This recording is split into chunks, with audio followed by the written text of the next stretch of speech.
I think that's really a unique approach, Leon, and way of looking at it. And one observation that we've had working with many entrepreneurs on the spectrum of first time to serial entrepreneur is that in general, the serial entrepreneurs have failed before and they understand that that is a real possibility. And they remember the pain of that failure. And so they seek to figure out where they're failing in any of their mental models, conscious or unconscious, first and foremost.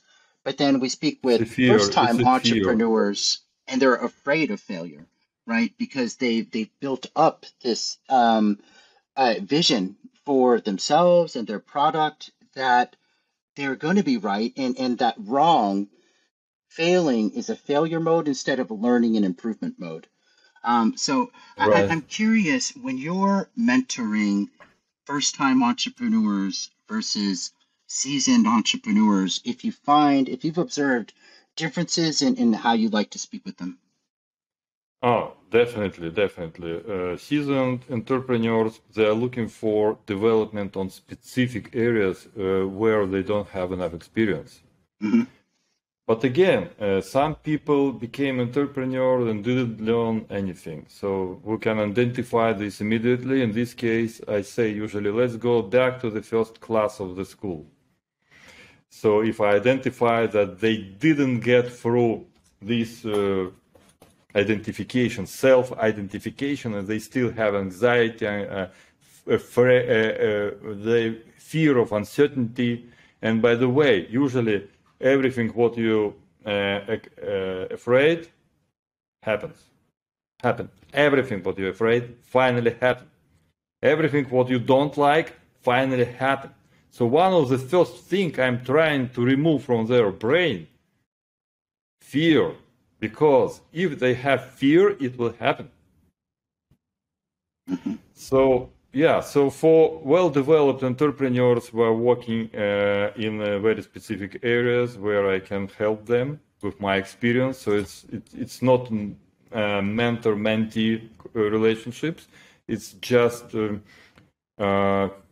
overlapping of knowledge and discussion and understanding together. So I'll learn a lot from these people by myself as well. And it's totally opposite to young entrepreneurs who do not trust, who, like any young people, very think they know everything. And as we said, there is a big difference between know everything and think they know something. So usually if people tell me something, I ask them, ask yourself, how do I know? Or how does he know who told you this? Ask yourself, get into this point. Ask it from here, ask yourself, how do I know? Ask this part of brain, and you will recognize immediately that you don't know. So there is a difference between mental understanding of our world and mental learning and existential learning. And to get to existential level of what you know, you get there only through the experience. You cannot get it through learning. That's why we have to make homework. We have to go through experience. In this way, we create new neurons in our brain, chains, and we fix our knowledge on existential level after that. But before, you have to learn on mental level. And mentee and coacher help people to bring things they learn on mental level to existential level down Mm-hmm. through this line.